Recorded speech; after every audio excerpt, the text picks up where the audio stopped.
আসসালামু আলাইকুম রহমতুল্লাহি তাআলা ওয়া বারাকাতুহু।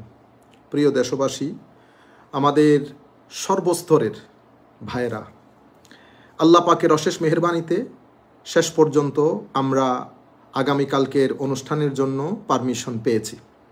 আগামীকালকের অনুষ্ঠানের জন্য শেষ পর্যন্ত আমরা পারমিশন পেয়েছি, আলহামদুলিল্লাহ। আমরা আন্তরিক মুবারকবাদ এবং ধন্যবাদ জানাতে চাই আমাদের যেই সমস্ত তরুণ উলামায়ে দ্বীন রাত দিন একত্রিত করে আমাদেরকে এতটুকুন পর্যন্ত নিয়ে এসেছেন।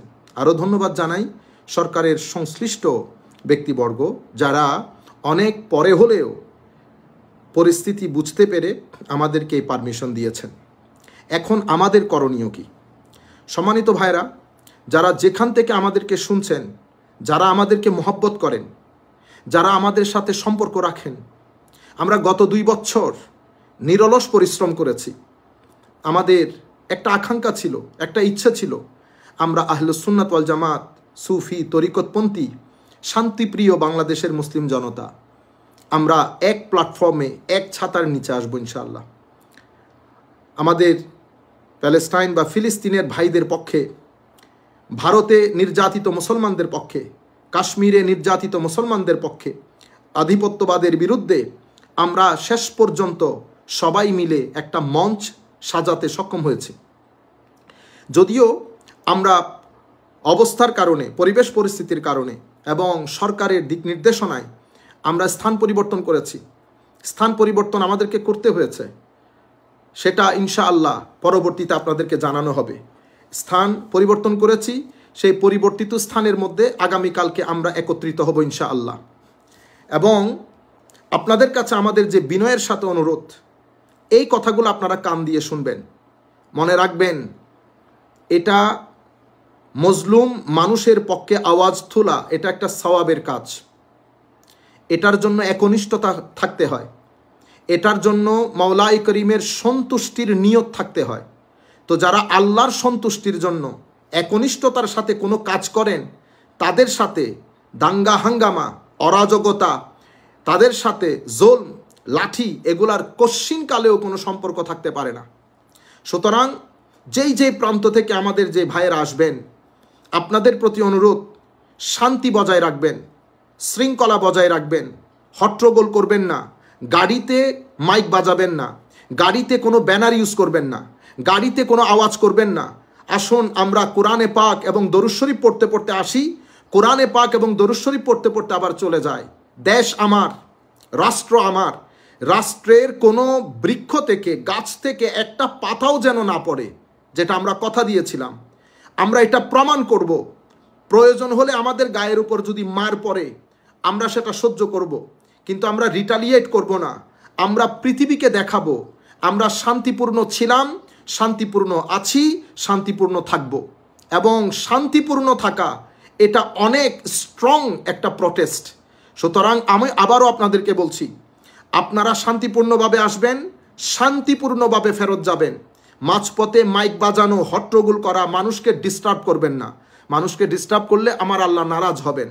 সরকারকে এবং আমাদের যে আইন শৃঙ্খলা নিয়ন্ত্রণে আমাদের যে সমস্ত ভাইয়েরা কাজ করেন, তাদেরকে পরিপূর্ণ সহযোগিতা করবেন।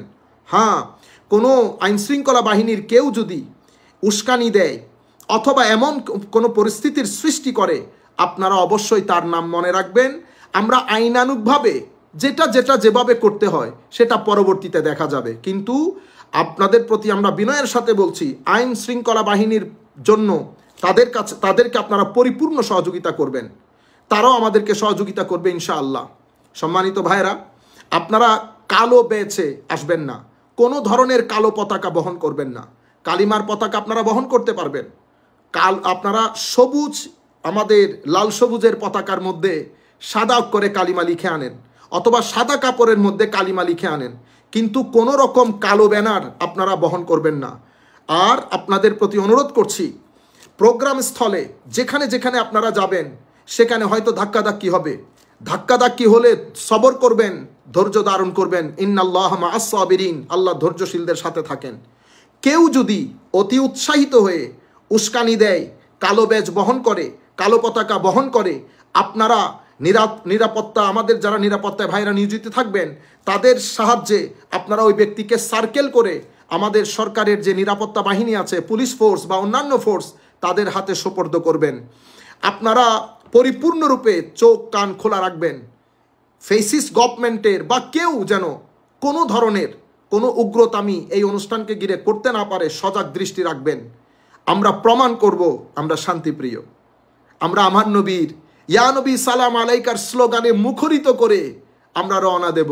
সবুজ গম্বুজ বুকে ধারণ করে রাখবেন, দরুদে পাক পড়বেন, কোরআনে পাকের তিলাওয়াত করবেন, সওয়াব হবে, আমার আল্লাহ রাজি হবে। এরপরে আমরা প্যালেস্টাইনের ভাইদের জন্য যে দোয়া করব, ভারতের নির্যাতিত মুসলমানদের এবং সমস্ত আধিপত্য বা বিরোধী যেখানে যেখানে মানুষ নির্যাতন হয়, মুসলিম নির্যাতন হয়, সমস্ত মুসলিমদের পক্ষ থেকে আমরা আওয়াজ তুলব। আপনারা সার্বক্ষণিক যোগাযোগ রাখবেন। যে যার মনে যা চাই ফেসবুকে লিখবেন না। মনে রাখবেন কি হয়েছে, কি কারণে কি হয়েছে সেগুলো আমরা এখন আপনাদেরকে বলছি না। আমাদের উদ্দেশ্য, মিশন, ভিশন একটাই, 26 তারিখ। সম্মানিত ভাইরা, আপনারা ফর দ্য টাইম বিং যা মন চায় ফেসবুকে লিখবেন না। আমাদের ফেসবুকে নির্দিষ্ট পেজ আছে, আধিপত্যবাদ বিরোধী মুসলিম ঐক্য মঞ্চ। এই মঞ্চের এই পেজটাকে আপনারা ফলো করবেন। এই পেজে যে ডাইরেকশন দেওয়া হয় সেই ডাইরেকশন অনুযায়ী আপনারা কাজ করবেন। আমাদের মাঠে ময়দানে ভাইয়েরা কাজ করছে নিরবিচ্ছিন্নভাবে, আপনারা তাদের ডাইরেকশন অনুযায়ী কাজ করেন। যেভাবে মিডিয়াতে আমাদের যে সমস্ত ভাইয়েরা কাজ করতেছে এবং যাদের পেছনে লাখো তরুণ কাজ করতেছে, তাদের পক্ষে পেজের মধ্যে যে ডাইরেকশন আছে সেই ডাইরেকশন অনুযায়ী কাজ করবেন। ইনশাআল্লাহ কালকে একটা ইতিহাস রচনা হবে। আমরা যে শান্তিপ্রিয় সুফিয়ায়ে কেরামের দল, আমরা যে বাংলাদেশকে ভালোবাসি, বাংলাদেশকে ধারণ করি, বাংলাদেশকে বহন করি, বাংলাদেশের উন্নয়নের জন্য আমরা সর্বোচ্চ ত্যাগ করতে আমরা বদ্ধপরিকর, এই জিনিসটা প্রমাণ করি। ধন্যবাদ সবাইকে। আসসালামু আলাইকুম ওয়া রাহমাতুল্লাহ। নিরাপত্তার সাথে আসেন, নিরাপত্তার সাথে যান। ফি আমানিল্লাহ, মা আসসালামা। আসসালামু আলাইকুম ওয়া রাহমাতুল্লাহ।